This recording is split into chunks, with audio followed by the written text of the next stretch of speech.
வெப்பசலனத்தால் அடுத்த 24 மணி நேரத்தில் ஒரு சில இடங்களில் மழை பெய்ய வாய்ப்புள்ளதாக சென்னை வானிலை ஆய்வு மையம் அறிவித்துள்ளது.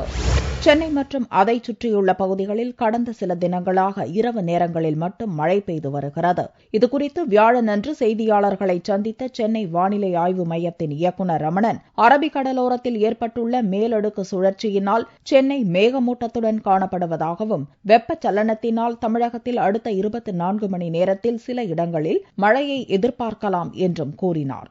வங்கக்கடலில் நிலவி வரும் ஒரு மேலடுக்கு சுழற்சியின் காரணமாக மழை மறைவு பகுதியான தமிழகத்தை பொறுத்தவரையிலே இரு இடங்களில் மட்டுமே மழை பெய்துள்ளது. வரும் 24 மணி நேரத்தை பொறுத்தவரையிலே தமிழகம் மற்றும் புதுச்சேரியில் இரு இடங்களில் நாம் மழை எதிர்பார்க்கலாம்.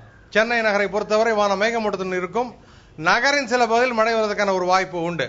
கடந்த 24 மணி நேரத்தில் தமிழகத்தில் அதிகப்படியாக திண்டிவனம், வால்பாறை, செம்பரம்பாக்கம், ஸ்ரீபெரும்புதூர் ஆகிய பகுதிகளில் 5 சென்டிமீட்டர் மழையும், உத்திரமேரூர், காஞ்சிபுரம் உள்ளிட்ட இடங்களில் 4 சென்டிமீட்டர் மழையும், வந்தவாசி உள்ளிட்ட இடங்களில் 3 சென்டிமீட்டர் மழையும் பெய்துள்ளதாக சென்னை வானிலை ஆய்வு மையம் தெரிவித்துள்ளது.